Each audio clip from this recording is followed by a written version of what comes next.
A while back, Troy Baker was a guest at a convention that the crew and I were attending, and during his Q&A panel, I had hoped to ask an embarrassingly funny question and make a video about it like we did for Quentin Flynn, but unfortunately, I missed my chance.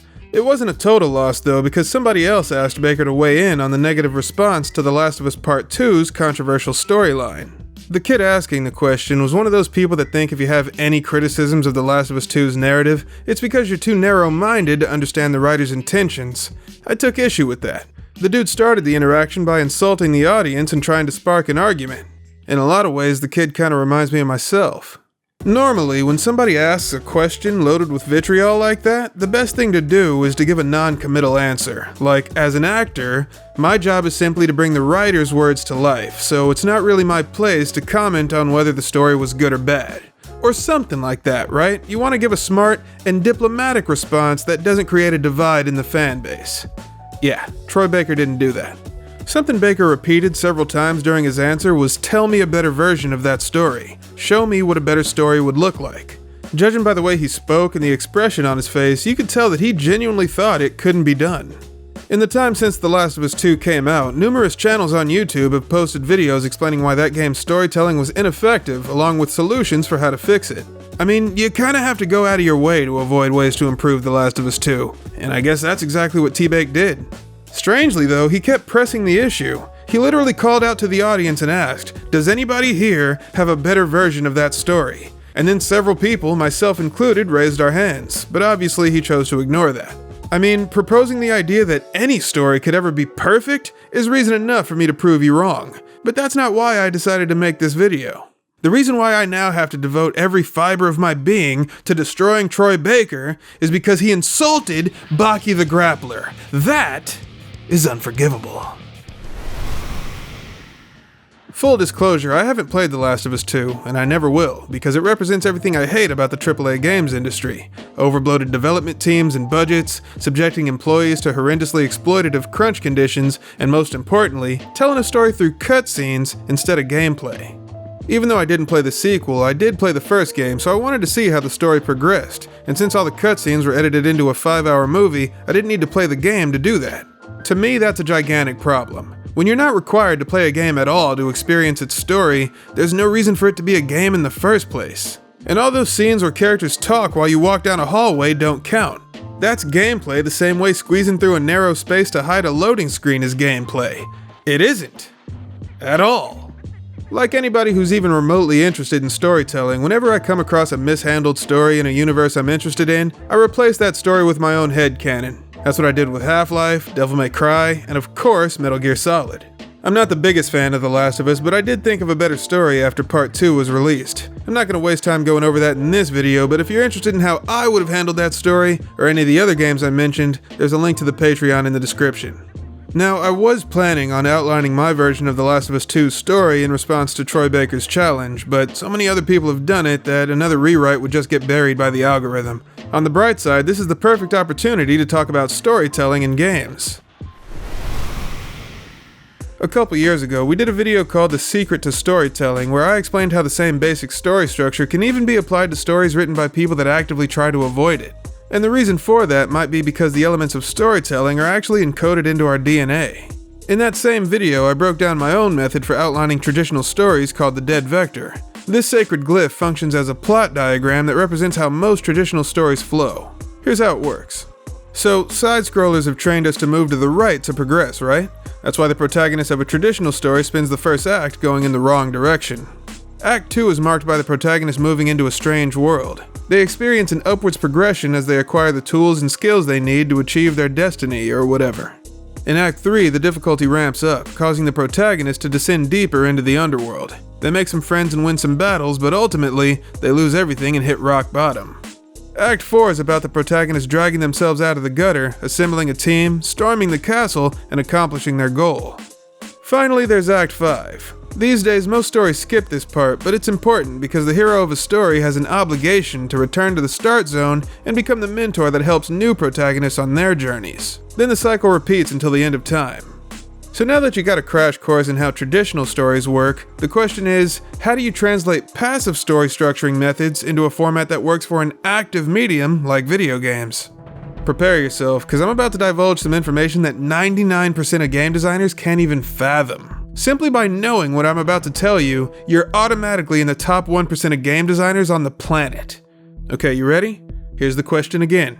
How do you use traditional story structuring methods like the monomyth, save the cat, or the dead vector in video game narratives? Fucking don't. Just don't fucking do it. Because you won't be taking advantage of the unique toolset that video games offer you. If you divert any resources away from the game and put them towards cutscenes, neither the gameplay nor the passive story you wrote will be as good as they could be. So it's in your best interest to focus all your attention on the gameplay, to justify your chosen form of media. Instead of trying to make your game into a movie, strive to tell stories that can only be done in a game.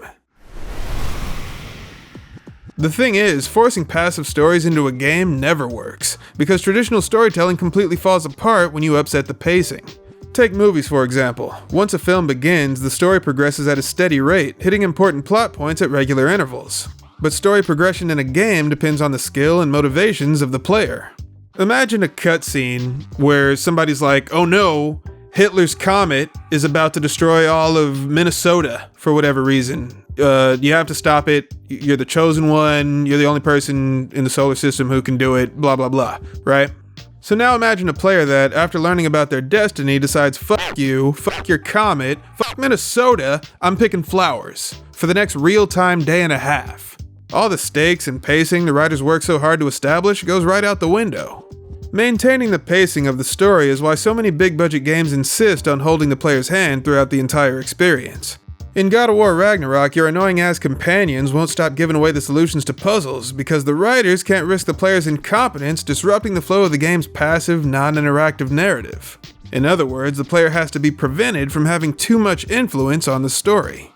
Out of all the ways to tell a story that have existed throughout human history, the video game is one of the few that gives you the opportunity to make the audience an active participant in the narrative. But how much time do games like Metal Gear Solid and The Last of Us spend trying to completely remove the player from the equation? As far as I'm concerned, it's a hell of a lot more time than they should. And you know the most infuriating part about all this? Every once in a while, a game does things properly and even gets recognition for its accomplishments. That's exactly what happened in 2022, when Elden Ring was rightfully nominated for Best Story at the Game Awards. Listen, everybody knows the Game Awards are a joke. That's not the point. The issue is that after the nominees were announced, droves of idiots on the internet started protesting the idea that Elden Ring should be recognized for its storytelling. A ridiculous number of people questioned whether Elden Ring even had a story. What these people mean when they say stupid shit like this is that Elden Ring doesn't have a story because it doesn't have any cutscenes. Fortunately, or I guess ironically, there might be a silver lining to this dark cloud. Back in January of 2023, Neil Druckmann did an interview with the Washington Post to promote HBO's adaptation of The Last of Us. He had some interesting things to say. I'm more recently intrigued by stuff like Elden Ring and Inside that doesn't rely as much on traditional narrative to tell its story.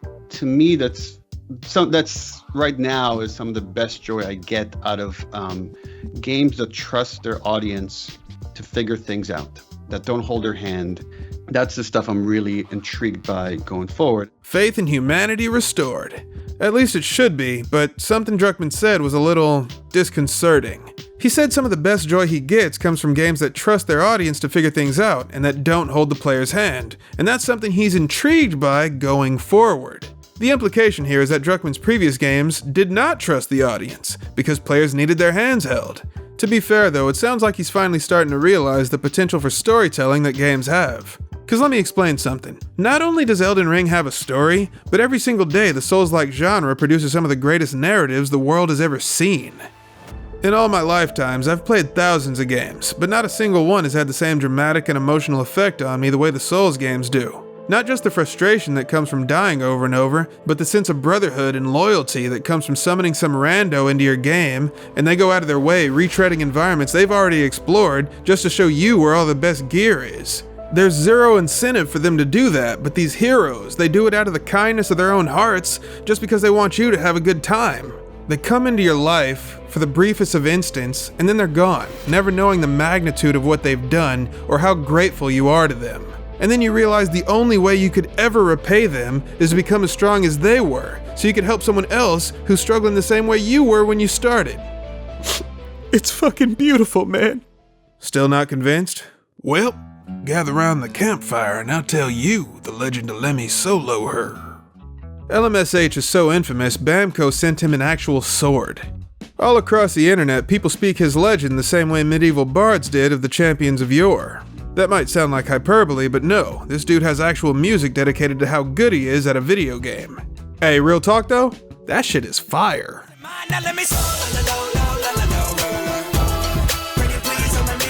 Another game that does this really well is EVE Online. I've never played it, but I've read articles about events that transpired in the game that were just as captivating as any war correspondence published by the New York Times. When people write articles about Naughty Dog games, they sure as hell aren't about the gameplay, or even the cutscenes. Whenever Naughty Dog shows up in the news, it's usually to report on their 60-hour work week and their rate of attrition. For the record, I liked all the Uncharted games that I played, but I also liked Until Dawn, and for me, those two games are in the same category. Sometimes an interactive movie is just what the doctor ordered. So again, I'm not saying cutscene-heavy games shouldn't exist. What my team and I are trying to put a stop to is the idea that taking control away from the player is the best way to tell a story in a game. We also want to encourage creators to really think about the story they're trying to tell. If you're thinking of telling a story in a game, but you don't think you'll be able to do it without cutscenes, then a game might not be the best way to tell that story. A minute ago I said you shouldn't apply traditional story structure to video games, and that's because your job as a game designer is to give your player the opportunity to tell their own stories. That could be through interesting enemy encounters, or an imaginative world to explore, something like that. And then over the course of the game, stories will naturally take shape. Because again, story structure is inherently part of us as a species. You couldn't avoid it if you tried. It's stories like these that get you hyped up enough to tell your friends about it the next day. Actually, if you spend a significant amount of time playing games, then chances are, stories like these are what led to the friendships you have in the first place. When games give us the opportunity to create and experience stories where we actually matter, what kind of idiot would throw their life away talking about something they have no control over like a cutscene?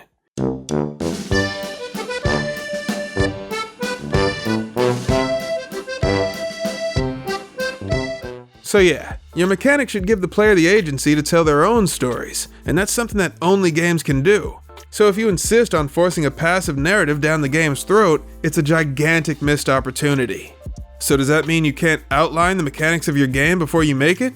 Absolutely not. But that is something we'll have to cover in a future video. When you play a game like The Last of Us, ask yourself if that game would be any good without the cutscenes. If the answer is no, there's a high chance it never should have been a game to begin with. In fact, the HBO adaptation is proof that some aspects of the story are actually better if you remove the gameplay altogether. But the multiplayer mode shows that you don't need a passive, non-interactive story to make a unique and memorable experience. And what do you know, Naughty Dog's currently dedicating all its resources to a standalone version of The Last of Us multiplayer. If it winds up being better than the original, that would prove my point. Both the gameplay and the cutscenes were hindered by not having 100% of the studio's resources behind it. Video games are the best way to tell stories, but few designers know how to fully take advantage of the medium. The best game designers know that it's not about telling your story. It's about building an interesting world that someone would want to explore, and then giving that person the tools to create stories of their own. Alright, that's all I got for this one. If you made it this far, congratulations on becoming one of the greatest game designers of all time. I knew you had it in you.